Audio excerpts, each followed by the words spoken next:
जय हिंद दोस्तों। आज हम शुरुआत करेंगे हिस्ट्री के महत्वपूर्ण प्रश्नों से, जो कि अभी फ़िलहाल नवोदय के टीजीटी और पीजीटी दोनों के लिए बहुत ही उपयोगी साबित होने वाला है। सिंधु संस्कृति से संबंधित स्थल मांडा किस नदी के किनारे स्थित है? इसका सही आंसर होगा चिनाब नदी, ऑप्शन नंबर डी। चलते हैं प्रश्न संख्या 2 की ओर है। हड़प्पा का आरंभिक उत्खनन किसके द्वारा किया गया था?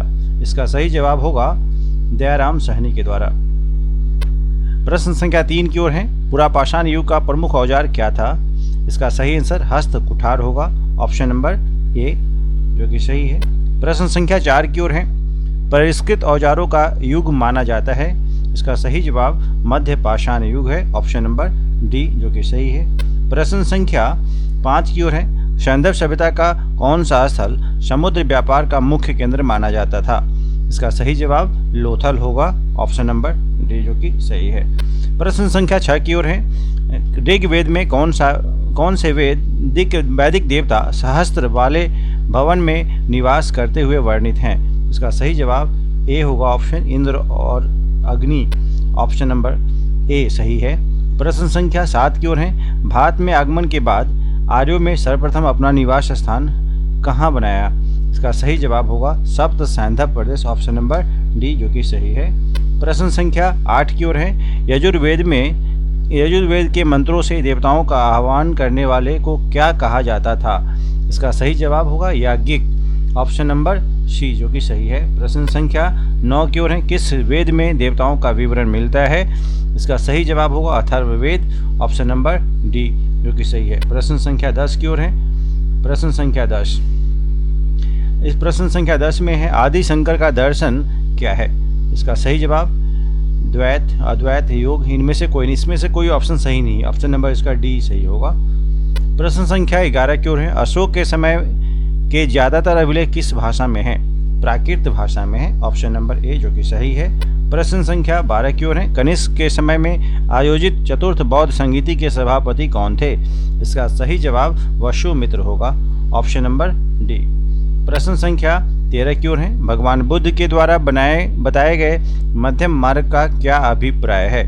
इसका सही जवाब दुख और सुख के बीच का मार्ग है, ऑप्शन नंबर ए, जो कि सही है। प्रश्न संख्या 13। प्रश्न संख्या 14 की ओर है। धमेख स्तूप किस स्थित है, कहाँ, यानी सारनाथ में, ऑप्शन नंबर सी, जो कि सही होगा, सारनाथ में। प्रश्न संख्या 15 की ओर है। निम्नलिखित में से मौर्य काल का सबसे अच्छा नमूना कौन सा है? इसका सही जवाब स्तंभ होगा, ऑप्शन नंबर ए।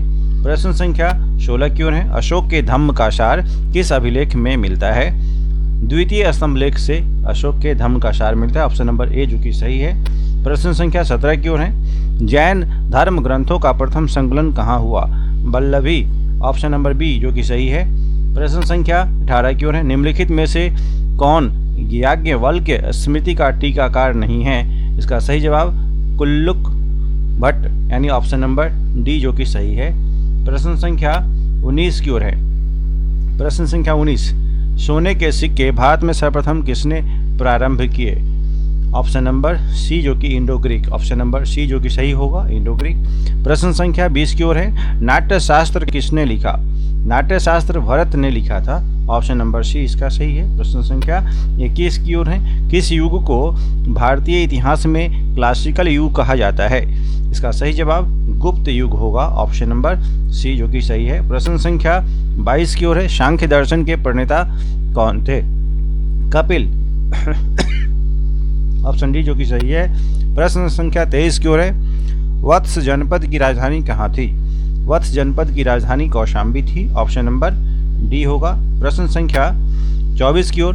9वीं शताब्दी में उत्तर भारत को राजनीतिक एकता के सूत्र में बांधा था किसने? प्रतिहारों ने, ऑप्शन नंबर बी, जो कि सही है। प्रश्न संख्या 25 की ओर है। अच्छा, 25 का जो है मिलान करने वाला है। सूची 1 से सूची 2 को मिलान कीजिए। इसका मैं डायरेक्ट मिलान कर देता हूँ। रामानुज जो है वह, याद रखिए यहाँ पे रामानुज जो है इसका विशिष्टाद्वैत से संबंधित है, ऑप्शन नंबर ए का होगा 4। और बी जो है माधवाचार्य, उसका 3 द्वैत से संबंधित है। निम्बकाचार्य द्वैताद्वैत से संबंधित और वल्लभाचार्य शुद्धाद्वैत से संबंधित है। यानी 4 3 2 1 इस राइट क्रम है, ऑप्शन ए सही होगा। प्रश्न संख्या 26 की ओर है। फिर अभी मिलान से जुड़ा हुआ है, मिलान से जुड़ा हुआ है अभी। अब देखिए इसमें सूची 1 को सूची 2 से मिलान करना है। प्रश्न संख्या, अब कबीर का जुलाहा से जुड़ा हुआ है, रैदास का 3 इमोजी से जुड़ा हुआ है, सेना नाई से जुड़ा हुआ है और धन्ना किसान से जुड़ा हुआ है। 4 3 2 1 ऑप्शन नंबर बी जो कि सही है। प्रश्न संख्या 27 की ओर है। ऐतिहासिक युग के प्रारंभ में हमें तमिलों की जानकारी के क्या स्रोत उपलब्ध हैं? इसका सही जवाब होगा संगम साहित्य, ऑप्शन नंबर सी। प्रश्न संख्या 28 की ओर है। प्रश्न संख्या 28। अब देखिए 28वां प्रश्न क्या कहता है, निम्नलिखित में से प्राक हड़प्पा संस्कृति कौन सी है? प्राक हड़प्पा संस्कृति सुमेरिया संस्कृति है, ऑप्शन नंबर डी जो कि सही है। प्रश्न संख्या 29 की ओर है। अर्थशास्त्र के कितने अधिकरणों, अर्थशास्त्र को कितने अधिकरणों में विभक्त किया गया है? सी 15 अधिकरणों में, ऑप्शन सी होगा सही। प्रश्न संख्या 30 की ओर है। राजदूत डायोनोसियस किसके दरबार में आया था? इसका सही जवाब बिंदुसार होगा। प्रश्न संख्या 31 की ओर है। अलबरो ने किसके भक्ति गीतों को लोकप्रिय बनाया? इसका जवाब होगा विष्णु, ऑप्शन बी जो कि सही है। प्रश्न संख्या 32 की ओर है। किस राजा के शासनकाल में चीनी तीर्थयात्री फाहियान आया था? इसका विक्रमादित्य, चंद्रगुप्त विक्रमादित्य, ऑप्शन सी होगा। प्रश्न संख्या 33 की ओर है। मेगास ने अपनी पुस्तक इंडिका में भारतीय समाज को कितने वर्गों में बांटा हुआ बताता है? 7 वर्गों में, ऑप्शन नंबर इसका होगा 7 वर्गों में, ऑप्शन डी सही है। प्रश्न संख्या 34 की ओर है। माउंट आबू में दिलवारा मंदिर किसने बनवाए थे? यह इसका जवाब होगा सोलंकी ने। यह जैन मंदिर के रूप में जाना जाता है। प्रश्न संख्या 35 की ओर है। मिताक्षरा का रचयिता कौन था? इसका सही जवाब होगा विज्ञानेश्वर, ऑप्शन बी। प्रश्न संख्या 36 की ओर है। आगरा की स्थापना किसने की थी? सिकंदर लोदी ने, ऑप्शन सी, ऑप्शन डी जो कि सही जवाब होगा सिकंदर लोदी। प्रश्न संख्या 37 की ओर है। एकता क्या था? एकता एक जमीन का टुकड़ा था, ऑप्शन नंबर बी जो कि सही है। प्रश्न संख्या 38 की ओर है। औरंगजेब ने 1663 ईस्वी में सती प्रथा पर पूर्ण प्रतिबंध लगा दिया। इसके पूर्व किस मुगल शासक ने सती प्रथा को बंद करने का प्रयास किया था? इसका सही जवाब होगा अकबर, ऑप्शन नंबर बी। प्रश्न संख्या 39 की ओर है। चोल प्रशासन में उदयकोटम नाम अधिकारी का क्या कार्य था? इसका कार्य था राजा के आदेशों को लिखना, ग्राम सभा की बैठकों का आयोजन करना, कर वसूलना, उपरोक्त सभी। इसका सही जवाब होगा उपरोक्त सभी, ऑप्शन नंबर डी। प्रश्न संख्या 40 की ओर है। विजयनगर राज्य का संस्थापक कौन था? विजयनगर राज्य का संस्थापक हरिहर और बुक्का दोनों थे, ऑप्शन नंबर डी सही है। प्रश्न संख्या 41 की ओर है। तोल्काप्पियम की विषय वस्तु क्या है? तोल्काप्पियम की विषय वस्तु क्या है? यह हरिहर और बुक्का से जुड़ा हुआ है। इसका सही जवाब होगा ऑप्शन नंबर डी। तोल्काप्पियम की विषय वस्तु क्या है? धर्म, राजनीति, दर्शन, हरिहर और बुक्का। यानी एक्चुअली इसका सही जवाब होगा हरिहर बुक्का से जुड़ा हुआ चीज़ है। प्रश्न संख्या 42 की ओर है। 42 को मिलान करना है, याद रखिए, ऑप्शन ए सही है। इसका सही जवाब होगा सासाराम में मकबरा है शेरशाह का, फतेहपुर सिकरी अकबर से संबंधित है, जामा मस्जिद शाहजहां से संबंधित है और चार मीनार मोहम्मद कुली कुतुब शाह। यानी 4 3 2 1 ऑप्शन ए सही है। प्रश्न संख्या 43 की ओर है।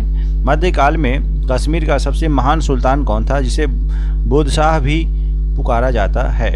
जैनुल आबदीन। इसका सही जवाब होगा ऑप्शन बी जैनुल आबदीन। प्रश्न संख्या 44 की ओर है। भूमि पैमाइश के संदर्भ में भिओली का क्या अर्थ है?